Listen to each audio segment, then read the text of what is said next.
आउ मंडी रे देखा मिलनी कटनी छटनी कि मिलर राजनीति मध्य आउ मंडी रे देखा मिलनी कारण राज्य सरकार तरफ एथर नि कठिन पदक्षेप। आपण जो यही मेसीन देखुं ये हूँ मोबाइल पेडी क्लियर मेसीन। यही मेसीन रे धान को पकाजिव पकागला चाषी आनी धान को यही मेसीन पक यही मेसीन पकागला मेसीन धानर मान परीक्षा करी एतकी धान दब आ जहाँ को चाषी माने मंडी रे नेबे मंडी रे नहीं मिलर पाखक जीवे आ मिलर धान संग्रह करके एक चाषी उपयुक्त मूल्य 3100 टंका मंडी रू पाइबो। आमे अछु आमर किछि अछंती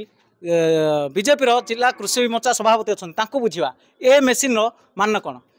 ए मेसीन आसिला धान माप हबो धान माप होला परे केते परिमाण धान मिलियो केते सफल दब सरकार निश्चित बहुत सफल दब। आग लोक चाषी केते अलिया अच्छी कि बाली अच्छी कि गुड़ी अच्छी जानू नथिले किंतु ए मेसीन द्वारा टेस्टिंग हैला माने चाषी जानले अच्छी चाषी भी सतर्क हेबे जे आगामी दिन में किमिति भल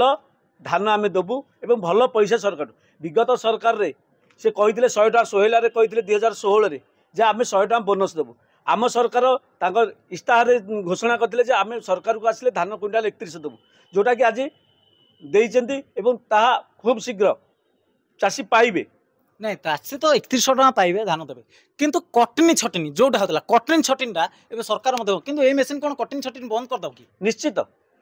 कटनी छटनी मतलब जे 100 भाग 100 जन चाषी आणले 100 जन चाषी भितर 2 जन चाषी यदि खराब धान आने मिलर कौन करते से 2 जन चाषी टेस्टिंग तो करते धान देखी दौले चाषी धान खराब आम नबू नहीं कि कटिंग नहले आम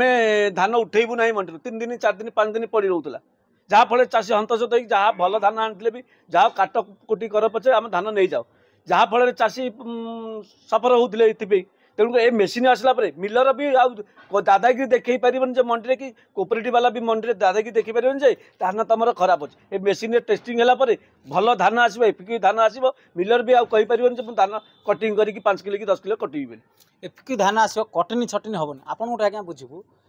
ये मेसीन जिलार भी 2टा आसी 2टा मेसीन एते मंडी कभर करवा एते जल्दी करवा चाषी कौन उपयुक्त ठीक टाइम रे पाई पारे देखो केबे हेले आमे जदी से कथा को माने प्रपर अर्थ रे नबा विगत सरकार 24 वर्ष धरिकी राज्य शासन कले जदि सी चाही थांते ताले मंडीर भित्तिभूमि बहुत किछि सुधारी पारथांते चाषी प्रति ना तांकर आंतरिकता थिला ना चाष पई तांकर आंतरिकता थिला तेणु जलसेचन देखंतु मंडीर परिचालना व्यवस्था रे देखंतु बा मंडी आनुषंगिक सुविधा सुजोगर व्यवस्था भी सेते भल नथिला। तेणु बीजेपी सरकार जहाँ कथा दिए कथा रखे आम निर्वाचन इस्ताहार 3100 टंका धान क्विंटाल कथा कहीलु सरकार आमर आसला प्रथम कैबिनेट रे डिसीजन है और जो चलित खरीफ ऋतु रे आम धान किणीमु से भी प्रति क्विंटाल पिछा लोक 3100 टंका पाइबे तापई जो व्यवस्थार आवश्यकता अच्छी ये तार आरंभ मात्र। तेणु आम खूब कम समय भितर जी इनिशिएट नहींचु मत लगुच कौटि ना कौटि आपण पार्टी क्लीनर मेसीन कथा कहतु बा चाषी प्रतिनिधि माने सेठी जाइकी निजे जगिबा कथा हो किंबा नोडाल अफसर नियुक्ति हो यही जो व्यवस्था सब सरकार करुँच 48 घंटा भितर चाषी पैसा पाइबा हो ये सब जुगान्तकारी पदक्षेप एवं आर सुफल एवं मिलवा आरंभ कर हुए तो आम ये सरकार 5 वर्ष भितर बहुत किसी सुधार आसी जाइथिबो। प्रति मंडी रे आम सरकार आगु योजना अच्छी जे यही पार्टी क्लीनर मेसीन आसो जहाँफल कटनी छटनी को आड़ करी धानर मान को लेकिन जो आड़ करी मनमानी करुले मिलर सेटा कौटि ना कौटि रोक लगे एवं धानर मान सठिक भाव में मेसीन निर्धारण करें एवं यहाँ गोटे बड़ प्रोसेस नुहे मात्र ये जो वैषयिक व्यवस्था अच्छी गोटे घंटार से 20 क्विंटाल धानर मान निर्धारण करें आप चिंता करूँ।